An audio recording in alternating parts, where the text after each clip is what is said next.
Hello friends, आज हम हाजिर हैं एक और नई स्टोरी के साथ जिसका नाम है बेटी का घर, ससुराल या मायका। तुम्हें कितनी बार बताया है मेरे तैयार होने से पहले मेरा नाश्ता तैयार हो जाना चाहिए। शादी के 25 सालों बाद भी मुझे क्यों बार बार एक ही बात बतानी पड़ती है। लता, तुम्हें क्या है? तुम तो आराम से घर पर रहोगी, मुझे काम पर जाना पड़ता है।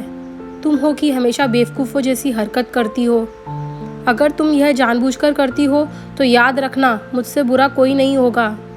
आज भी प्रशांत का पारा चढ़ा हुआ था। इन कटु शब्दों में अपना गुस्सा उतारते हुए, गीला तौलिया कुर्सी पर फेंकते हुए प्रशांत गुस्से से लता की तरफ देखने लगा। लता के लिए प्रशांत का यह बेवजह का गुस्सा कोई नई बात नहीं थी। वह महीने में 3-4 बार ऐसे ही लता पर बरस पड़ता था। पहले पहले लता उसका विरोध किया करती थी, लेकिन जब कई सालों तक प्रशांत में कोई बदलाव नहीं दिखा तो लता ने खुद को ही बदल लिया। अब प्रशांत के कुछ भी कहने से लता को कोई फर्क नहीं पड़ता था।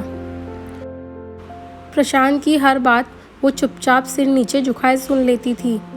शादी के पहले 5 साल तक लता ने पूरी कोशिश की थी कि प्रशांत को बदला जाए, लेकिन फालतू का गुस्सा करना और बाद में लता को उल्टा सीधा बोलना, भला बुरा कहना, जैसे मानो उसकी आदत सी बन गई थी। कोई भी वाद विवाद होता तो प्रशांत सीधा लता को बोल देता, अगर मैं तुम्हें अच्छा नहीं लगता तो क्यों नहीं चली जाती अपने मायके, क्यों रहती हो मेरे साथ।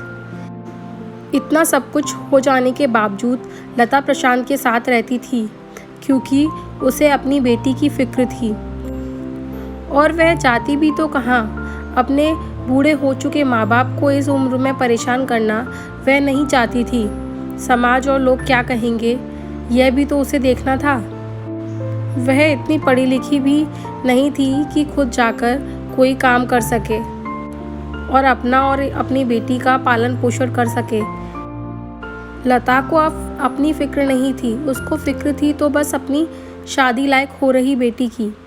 लता नहीं चाहती थी कि पति पत्नी के झगड़े की वजह से काव्या डिस्टर्ब हो। काव्या की पढ़ाई पूरी हो चुकी थी, उसके लिए अब शादी के रिश्ते आने लगे थे। कई रिश्तों को काव्या ठुकरा चुकी थी। 2-3 महीने बाद एक अच्छा रिश्ता आया। रिश्तेदारों और पहचानों के लोगों ने भी लड़के के बहुत गुणगान किए थे।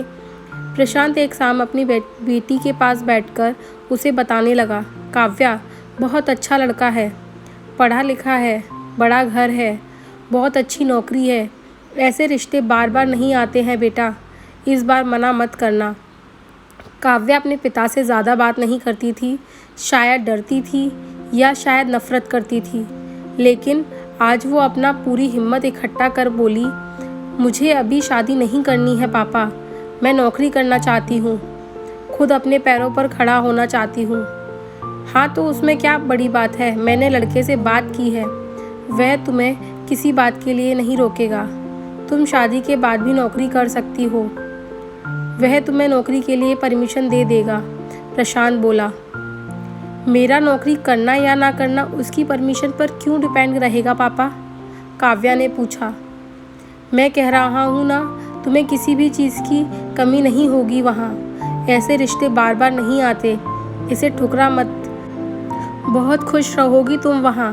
प्रशांत बोला, पापा क्या मैं उतनी ही खुश रहूँगी जितनी मम्मी इस घर में खुश हैं? काव्या ने तंज कसते हुए कहा, आज तुम्हारी जुबान कुछ ज़्यादा नहीं चल रही? प्रशांत गुस्से से आंखें बड़ी करते हुए बोला, पापा मुझे शादी ही नहीं करनी है, क्योंकि शादी के बाद अगर वह लड़का आपके जैसा निकला तो मैं क्या करूँगी?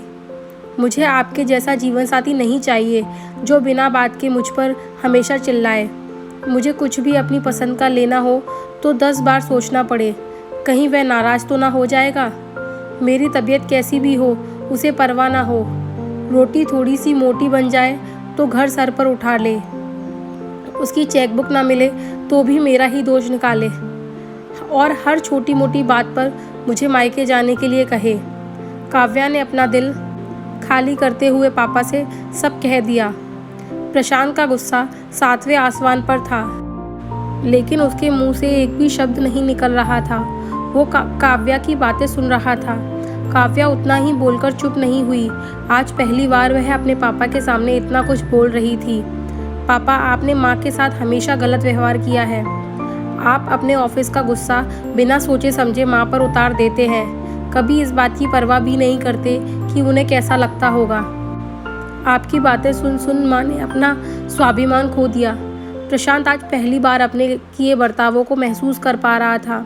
वो बस इतना ही बोल पाया कि जो तुम्हारे मन में हो वो करो, मैं तो इतना बुरा हूँ ना। काव्या ने प्रशांत का हाथ पकड़ा और बोली, पापा, मुझे सिर्फ एक सवाल का जवाब दे दो। क्या आप चाहोगे कि मेरा पति आपके जैसा हो? अगर आपका जवाब हाँ है तो कर दीजिए मेरा रिश्ता आज ही, और ना है तो मुझे आत्मनिर्भर बनने दीजिए।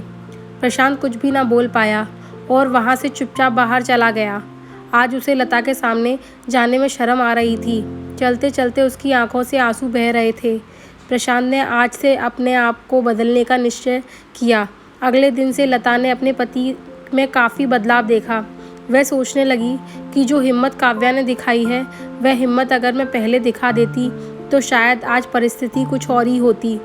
जब काव्या पढ़ लिख कर अच्छी नौकरी करने लगी थी और 3 साल बाद उसके लिए एक अच्छा रिश्ता आया और उसकी विदाई पर प्रशांत बोला, बेटा, तू हमेशा खुश रहेगी क्योंकि तेरा पति तेरे बाप जैसा नहीं है।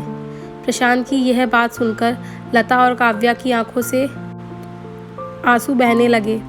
दोस्तों, हमारे समाज में औरतों को भले ही देवी का दर्जा दिया जाता है, लेकिन वह आज़ादी नहीं दी जाती जो उन्हें देनी चाहिए। उन्हें बचपन से ही बताया जाता है कि वह पराया धन है। स्कूल से आने में देर हो जाए तो पिटाई मिलती है। मोबाइल पर बातें करते हुए दिख जाए या खिड़की से झांकते हुए दिख जाए तो उनको शक किया जाता है। माँ बाप का घर तुम्हारा नहीं है, पति का घर ही तुम्हारा है। जीवन भर यह बातें बता कर उन्हें ससुराल भेज दिया जाता है और एक दिन किसी छोटे मोटे झगड़े में ससुराल वालों से सुनने को मिलता है कि इस घर को छोड़ दो और अपने मायके चली जाओ। अब आप ही बताओ दोस्तों कि ऐसी स्त्रियों का अपना सच्चा घर कौन सा है? आखिरकार वह किस घर को अपना कहें? अगर आप लोगों को मेरी ये कहानी अच्छी लगी हो तो मेरे चैनल को लाइक करें, शेयर करें एंड सब्सक्राइब करें। एंड प्लीज़ औरतों को रिस्पेक्ट दें। Thank you.